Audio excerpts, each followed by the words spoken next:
I see in most photos, which remind me of the cheap black plastic bumpers on the early BMW X3s. When the bZ4X does arrive, though, it's going to kick off a vehicle that's going to be aimed at the sweet spot of the American car buyer, the compact crossover. This will be Toyota's first mainstream battery electric vehicle. They're very familiar with electrification, but it's all been on the hybrid side for the most part. The bZ4X will have 250 miles of range in a front-wheel drive configuration. I believe the all-wheel drive range is still TBD as of today. Now, the bZ4X will have two other versions from stablemates or partners. There will be the Subaru Solterra, which will be as similar as its BRZ is to the Toyota 86 in the sports car world.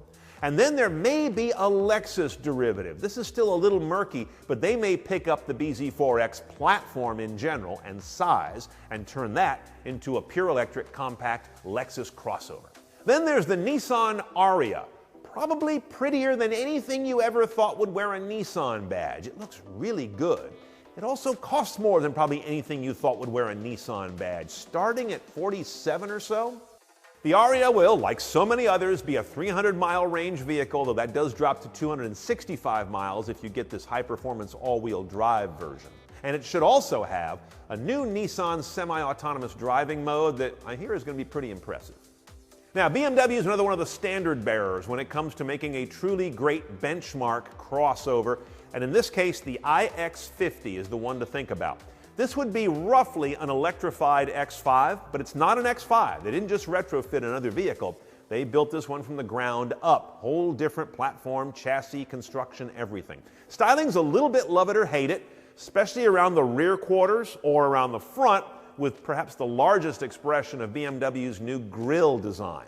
But hey, this is a company that survived the bangle butt era, so they can survive anything.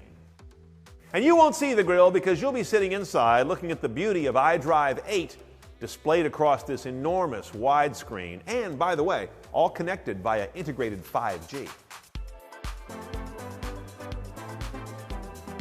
The Hyundai Ioniq 5 has been one of our favorites in anticipation, and it's going to be a big hit, I'm almost certain. Look at that thing. Yeah, that's a Hyundai. Absolutely gorgeous. 40 to 55,000 base before tax breaks. That'll take a little adjustment for some people who don't associate that price with a Hyundai, but again, tax breaks. 300 miles of range, of course. Overall, we see this as being perhaps the most credible competitor to the Tesla Model Y if we were shopping with your money.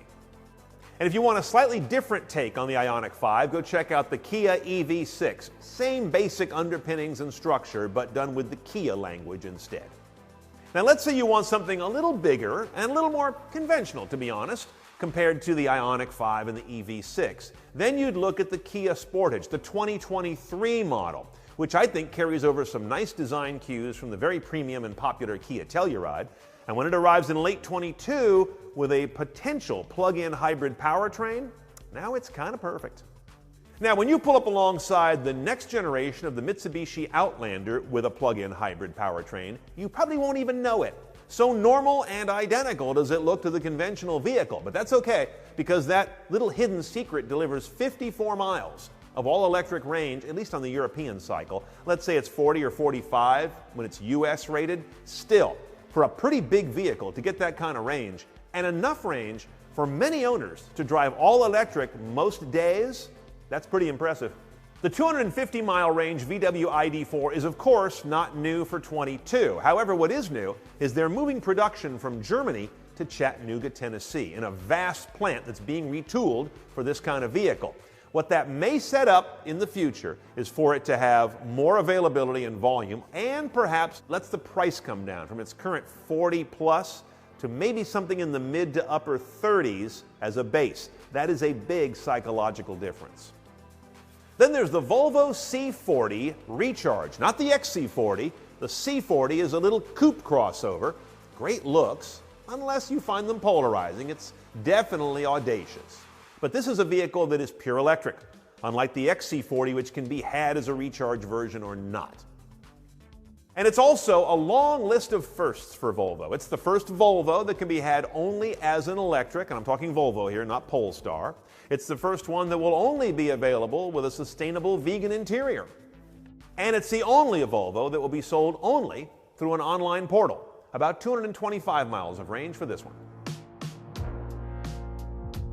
This is the Cadillac Lyriq. It'll get a lot of folks asking, that's a Cadillac? I like to look at the inside first, as good as the outside looks, because that cabin is exactly how you're supposed to do a widescreen interior. Other car makers, take note. Now, the launch edition is already sold out. Lyriqs supposedly start at $60. Probably has never been one sold at that price yet. But as they flood more into the market down the road, this should be a pretty interesting value play based on the quality that I'm seeing in the overall interior and exterior execution. This vehicle has 300 miles of range and, of course, will feature the latest version of GM's excellent Super Cruise semi-self-driving autonomy.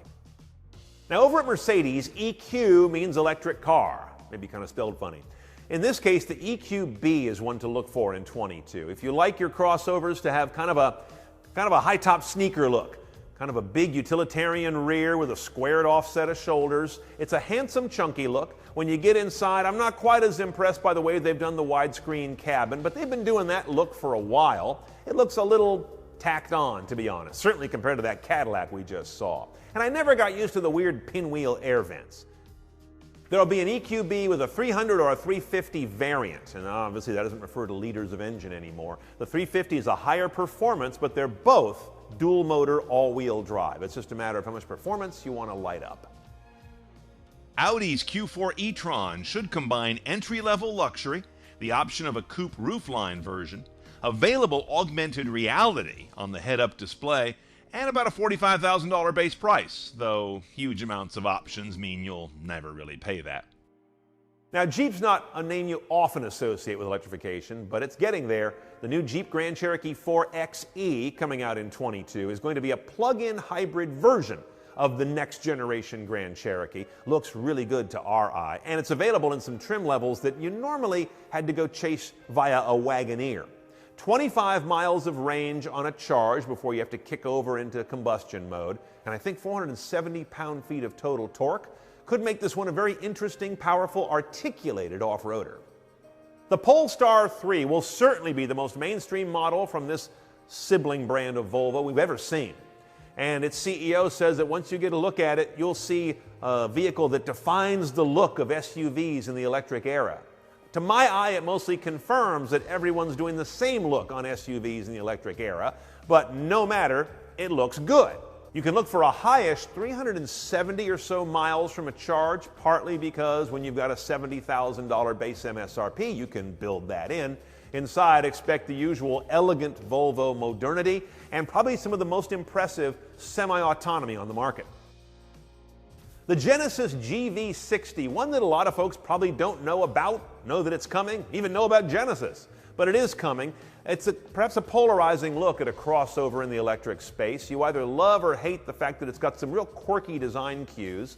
Look up around the face and the curvaceousness there, or look at the horizontal split headlights and taillights. Those have become a Genesis sort of a hallmark, although they remind me of some Buick from the 90s.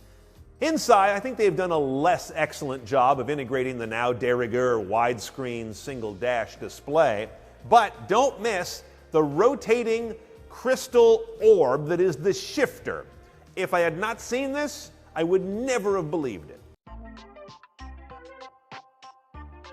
The Alfa Romeo Tonale is sort of a RAV4 with an Italian accent, as Alfa continues to try and figure out who they are and who they're for. It'll be offered with a plug-in hybrid variant, as we understand it. Don't look for a full battery electric on this one. And that plug-in variant may also cross the hallway over to Dodge and become their plug-in compact crossover, since they're all under the same roof at Stellantis, the company that sounds like Mylanta. If you never ever want to see a car like yours at the valet stand, you probably have to get a Fisker Ocean, the latest interpretation of the Fisker name in the auto industry.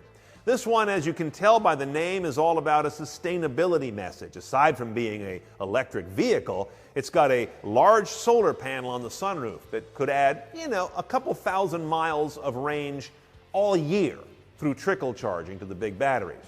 Vegan interior, as you might imagine. Recycled plastics inside as well. That's good. They end up in the car instead of